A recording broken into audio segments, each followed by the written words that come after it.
multinational corporations, the British royal family, the Vatican, the right's agenda, the left's agenda, Trotskyism, and so on and so forth. There's all sorts of boogeyman being put up as this sort of sole unit that's responsible for all the ills of the world. Could you tell me why people who are interested in politics love to create a boogeyman? Why is this all so? Yeah, Tim, it's similar to your intro, even in your show. You have the left versus the right, and then you say, well, maybe there's another way. And so I was thinking about that specifically, and we all like to blame someone. We like to blame something. So, the right is blaming the liberal agenda, progressivism. They're blaming big tech. They're blaming censorship. The left is blaming the tyrannical patriarchy. They're blaming conservatives. They're blaming the Supreme Court. And then even when you look at the geopolitical spectrum, you see, right, everyone in the West is blaming Russia. It's Russia, Russia, Russia, or it's China, China, China. And you're probably, I'm not as familiar with Russian news as you, but I'm sure that Russia is blaming someone else for their ills and their problems. China is blaming someone for their problems. And you even see it when it comes to psychological problems, mental issues. There, of course, are real mental issues, but oftentimes people now, as science is progressing, we like to blame our issues on our psychological problems. Well, this is just how I was born. I was just made this way. Rather than, and the reason I think we do that is because we all need an enemy. We need an enemy to rally people around to push forward our cause. And I think the reason that I like to get consumed in this type of media, consumed in this type of narrative, is because it makes me feel those dopamine hits. It makes me feel like I'm caught up in that bigger narrative. I'm caught up in some sort of psyop conspiracy where by me consuming this article, I'm being part of the solution to take down the whatever system that I might happen to be against. And recently I've been pondering and wondering, am I in the psyop? Are you in a psyop? Are we all in this psyop where we're being distracted from where the real solutions lies, where the real agency lies and the locus of power lies, which is with the individual and which is with the family. And we talked in the first conversation that we had together, and this is one thing that I've referenced a number of times, Tim, but you called me out on something, and in that interview, you called me out saying, hey, I've listened to a lot of your content, and you seem to always put it on the individual, that individuals have some locus of power or agency to be able to make a difference. And you said something. You said, people don't stand up, but they're stood up. And that really stuck with me. And so I'm not saying that, okay, we can all just individually stand up, but it's within the locus of the individual to help stand people up, to help stand people in their community up, and looking at ourselves rather than blaming some system of power. Even those systems of power, all the ones that we named, they do create problems in the world. Okay, so if we choose to believe that there's one big evil entity keeping us all down, then how does that affect our behavior? Perhaps in a way we sort of repress ourselves. For sure, there are powers, there are laws, there are policies, there are rules that actually do affect our lives. So I don't want to come off saying, well, that's all just a fairy tale, that's all fake, that's all hot air.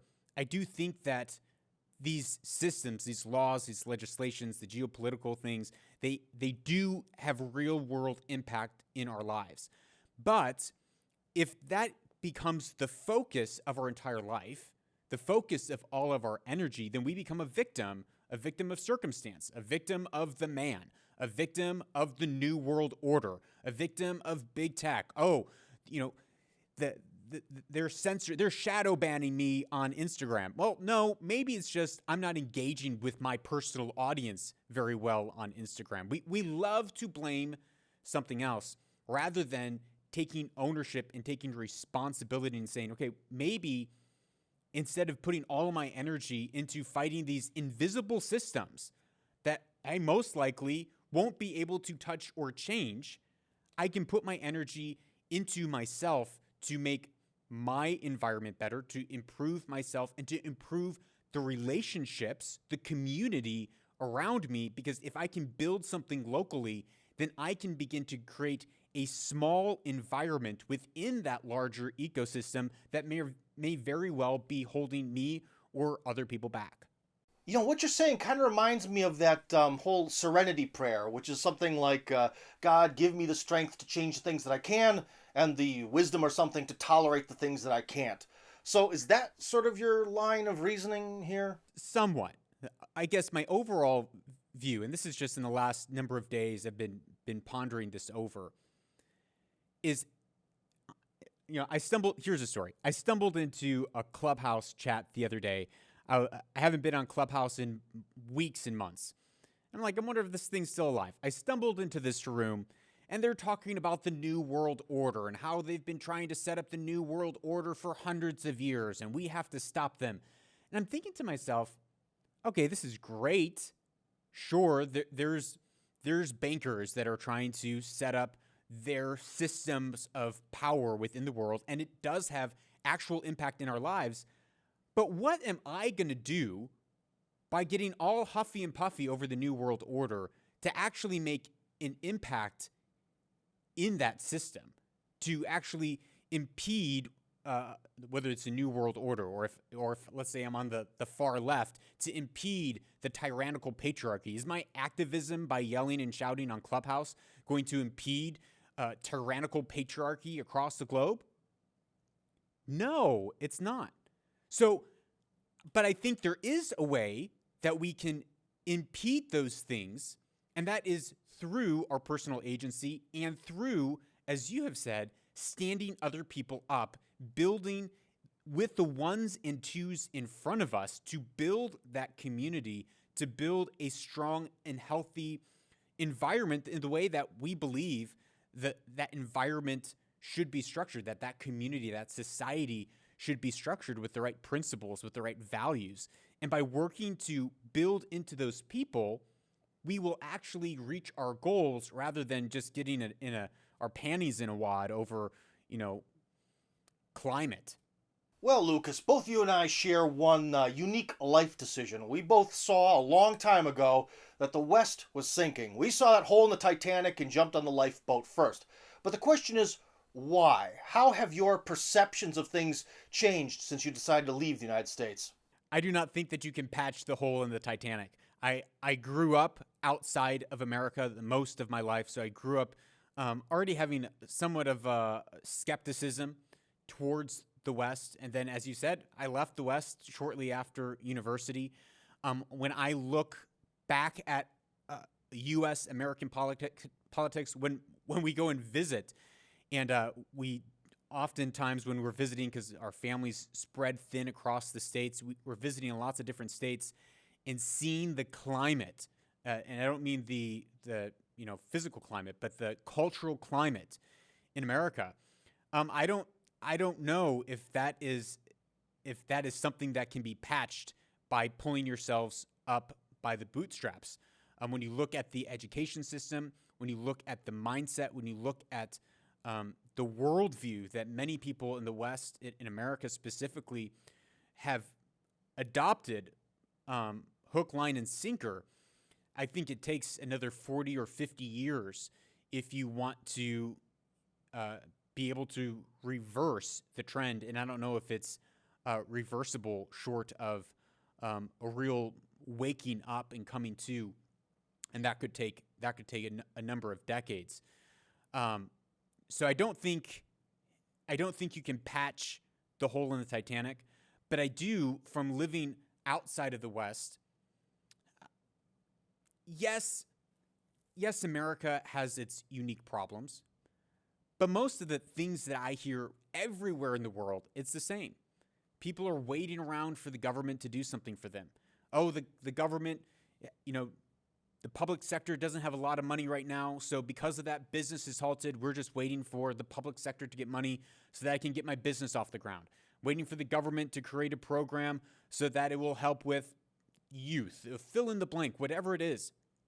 I see this trend wherever I go of people looking for a system, an exterior system that's often localed within politics or within government to step in to fix their problems rather than them taking agency to, maybe you can't feed the nation, maybe you can't solve world hunger, but do you have one seat at your table?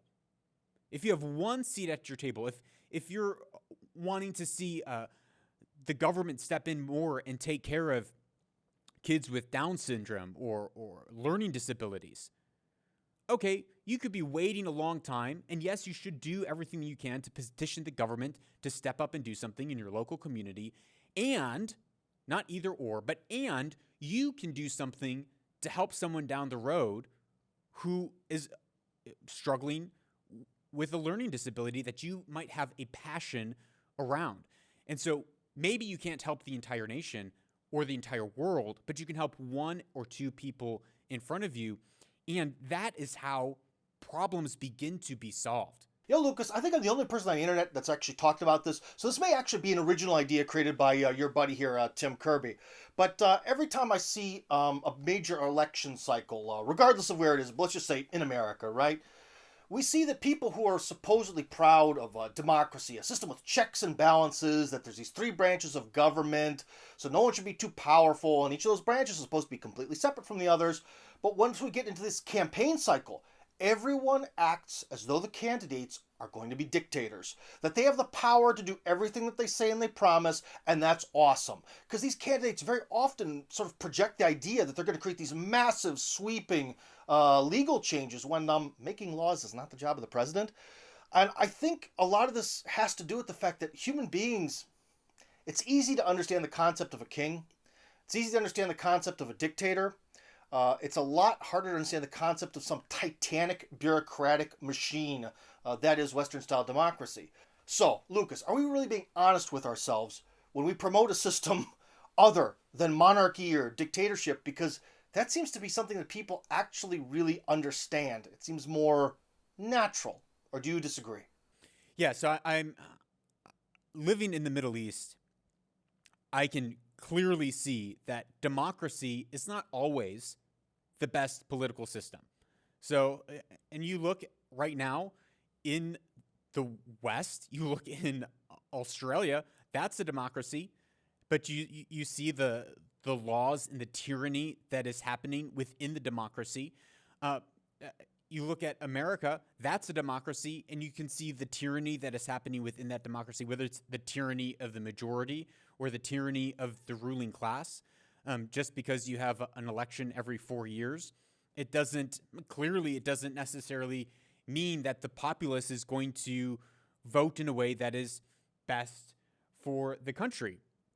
And this is what de Tocqueville wrote about in the Democracy in America. When de Tocqueville went to America, he traveled and he saw that democracy can have a lot of problems because when every individual thinks that they know best and better than maybe an expert or a doctor or a scientist or a politician, and everyone has an equal opinion, well, then you can have the tyranny of the majority rather than having a wise, not ruling class, but a wise council of elders who are moving society in the way that it ought to go. So I do think that we need wise leaders, wise rulers. I don't think that democracy is the only way that we ought to go.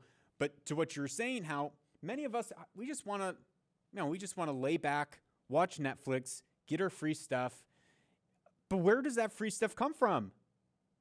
Someone has to create that free stuff. That's the problem. Someone has to create that free stuff. And yes, we all want that, but I also think there's something deeper within us. The reason that we are so addicted to politics, so addicted to getting in a frenzy, so addicted to our Netflix shows full of drama is because something deep inside of us, as we're sitting on the couch, living our lazy, mundane, forgetful lives, there's something inside of us that yearns to be great. We want to be a part of something bigger than ourselves. And so I think that us sitting around wanting free stuff is more of a symptom of the unhealth of humanity by large, that we need to have some sort of an awakening from, to step up and become people who live out those desires that are within us. And that takes risks, that takes challenges, and you're probably going to fail. Now, one thing that we probably all know is that the American legal system is bloated. There are so many laws on the national, state, and local level. Many of them contradict each other, vastly more than we could ever remember, and oftentimes their enforcement seems to be a little bit selective, to say the least. But the question is, have we built a society of freedom via rule of law, or has rule of law come to dominate us? Because there's no arguing with the law, and the law can be a very iron-closed bureaucracy. What I'm trying to say is it even possible for the individual to make major change against the system when the system has law on its side? Yeah. And in many places, as you said, the bureaucracy, the red tape, makes it very difficult to take action.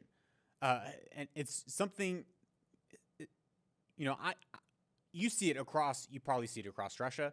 You see it across here in the Middle East, the bureaucracy, the hoops that you have to step through and jump through to get something set up that started off as, okay, if you're going to a barber, you want to make sure that the barber knows how to clean their cutting shears so that you're not spreading hair fungus or skin fungus to all the population, to every guy or gal that's coming into the barber shop. So you need to have some sort of guidelines, but then, as you said, it snowballs into the place where you get so much bureaucracy that it totally impedes upon the free market, and then the free market is not able to create systems to help and aid people who need help and aid.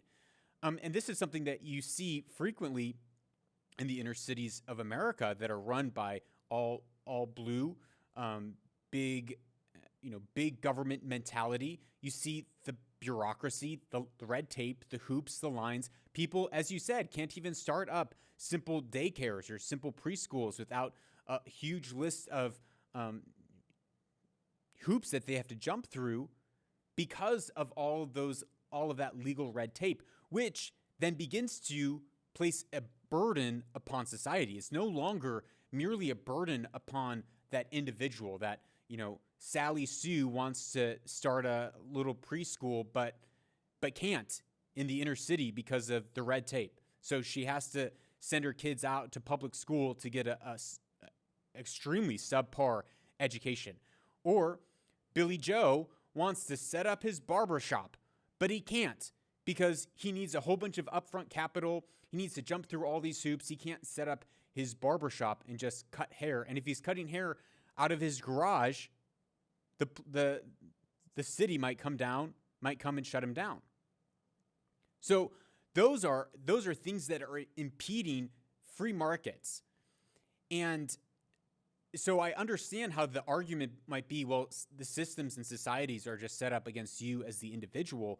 But if society moves to such a place where the free market can't operate as a free market, then you have a whole bunch of dead weight of people who aren't able to step into their vocations, and people who have a lot of need that have to put their kids or put themselves through these cumbersome bureaucratic systems that are being run inefficiently because they're being run by governments rather than by solopreneurs, by entrepreneurs.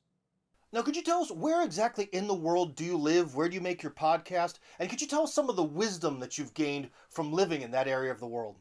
Yeah, so I wrote this book, Anchored, The Discipline to Stop Drifting. I wrote this after I moved to the Middle East, and I had, I was relatively young. I was in my mid-20s, but I had built up in my mind all of these systems of what success would be. And most of them revolved around Western mentalities of climbing the corporate ladder of busyness to finally reach your pinnacle dream.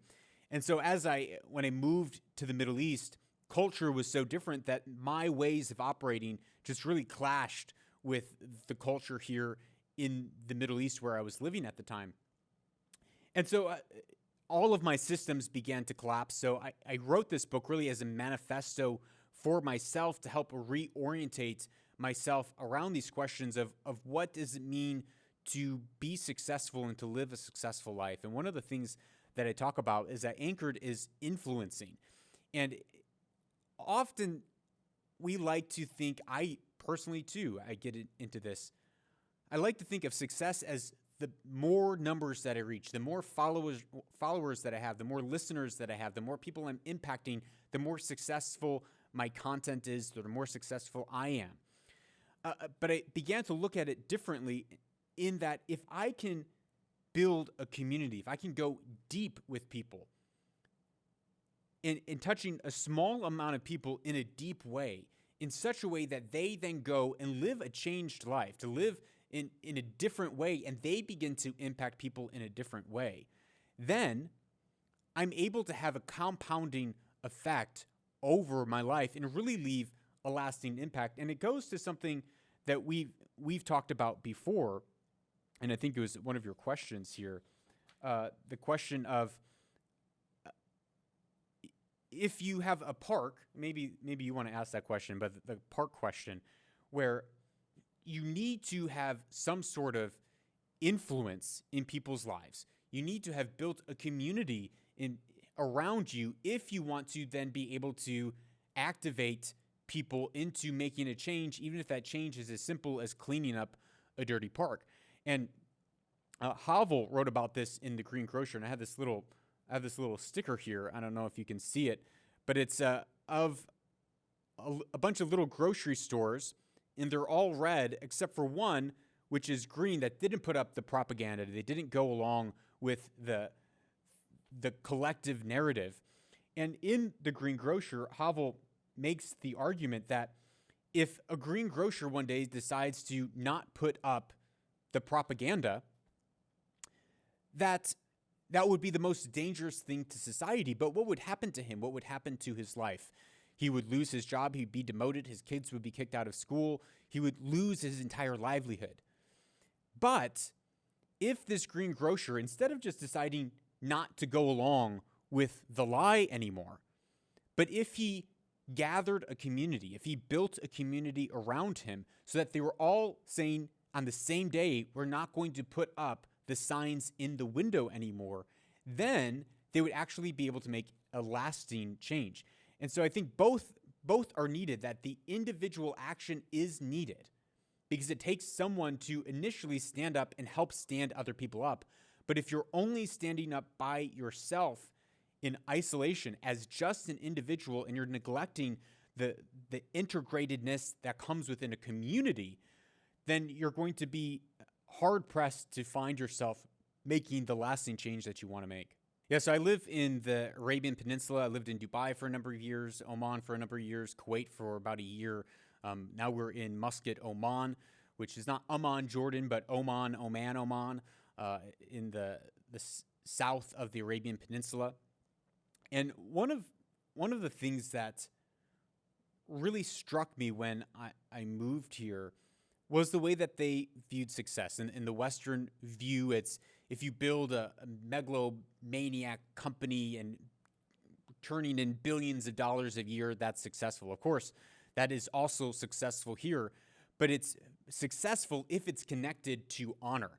If you are an honorable person in the society, or if you are helping people in the society, if you are having people sit and giving food and meals to everyone, if you are the person of honor in the room, that is more successful.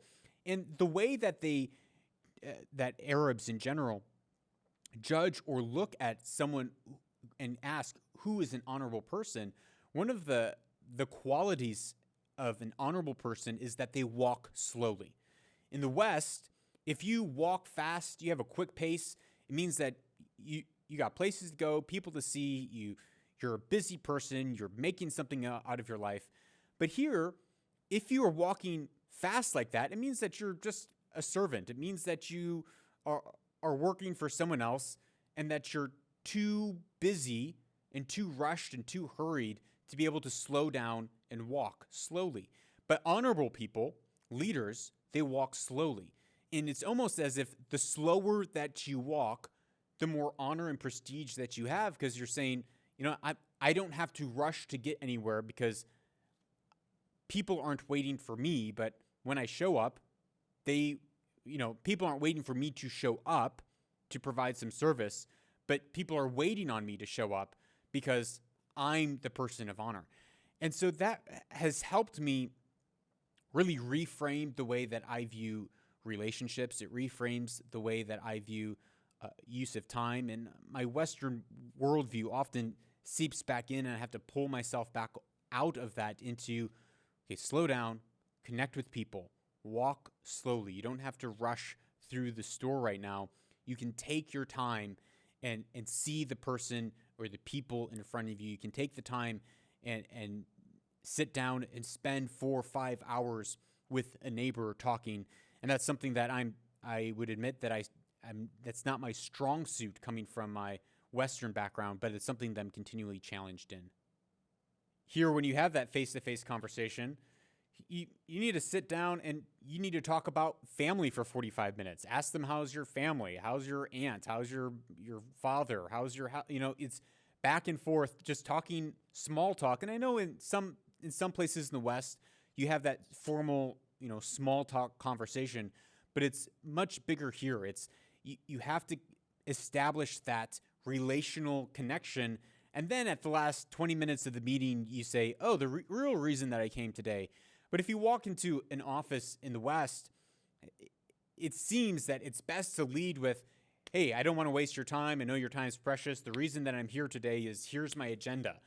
Now, of course, in big cities, that, as you said, that is a little different because of the pace of life and the demand on time, especially when you're working with CEOs of companies who don't have a lot of time. In the slower areas, the more rural areas, it's much slower, though, as you mentioned in Russia. That they're from. So when we spent time in Kuwait, Kuwaitis, by and large, again, this is a broad stroke, love America because of the Gulf Wars that Bush 1 came in and helped them out. And so there's it's very American. Everyone's riding Harleys there in Kuwait City and very metropolitan, very American feel to it. So very positive there. And across the Middle East, here in the Gulf in Dubai, it's pretty normal for an expat to be American. Or in Oman, it's maybe not as normal. There's more Brits or Australian or New Zealanders. But it's generally one of hospitality. It's one of warmth, one of being welcomed. I don't think there's so much the superstarness that you described. And then it might start to diverge if you get into political conversations. And so there's some political conversations that you are told that you just have to stay away from unless you're on their side of that political spectrum. But again, that varies from family to family. So it's not just... So I'm kind of curious, how does your Americanness come into play in terms of living in the Middle East? Because we're both Americans, which means for some people, we're responsible for some pretty rough foreign policy in terms of Arab people. So how do the people in the country where you live see you? Do they see you as just some sort of reflection of foreign policy or as an individual? Palestine is like a no-go. If you have the siren's call for Palestine is from the river to the sea, Palestine will be free, which is a blatant genocidal call to rid Palestine from the Jordan River to the Mediterranean Sea of all Jews. So, but that is the warrior's call of the pro-Palestine. It's not even pro-Palestine. It's the pro-Hamas movement, within the spectrum. And so I don't agree with that. However, I do agree that I have a lot of pro-Palestinian ideas in there, but I don't think that the blatant call for genocide is one of them. And so I have gotten into a lot of hot water by sticking my neck out on subjects as far as Palestine and Israel is concerned, or Hamas is concerned. It's not okay to decry in some circles. Again, there are some nations or some governments, there's some people that I'm friends with, that they agree with me on this, that Hamas is a terrorist organization. But there's other people, if I say, hey, Hamas is a terrorist organization and I denounce them and I think that you should denounce them too, they are very upset by that. Wait, what topics? This is all very interesting. Keep going. Israel-Palestine is probably the biggest touchy subject. Right now, there is an increase of liberal ideas within the region. A lot of progressive ideas are beginning to make their way in. So you'll find people who are pretty big on the activism spectrum. But again, those would be less traditional Arabs and more cosmopolitan, educated in the West. And again, I don't want to paint people with a broad stroke. That's really a very small segment of the population, but that can be very loud when it comes to pushing for those progressive ideologies. And oftentimes that is also tied in with the Palestinian arguments or ideologies as well. So there's just some of those topics that you avoid. For instance, everything that's happened in Afghanistan with the Taliban taking over, there's been some people, very few, who have talked or mentioned things about it, but it's been relatively quiet. And that's because, from their vantage point, it is that the Taliban was able to vanquish the oppressor. They were able to vanquish the colonialists, and that gives them hope that they might be able to do the same thing in Israel. So you can't denounce the Taliban, because if you denounce the Taliban, then you'd be forced to denounce Hamas. But you can't denounce Hamas, because if you denounce Hamas, then you're going against your desire and call for Palestine to be free of all Jews.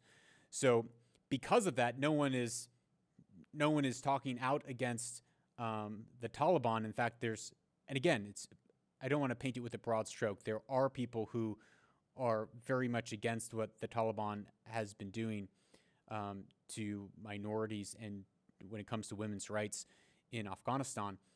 But people don't want to speak out about that because they're cut from the very same cloth as Hamas.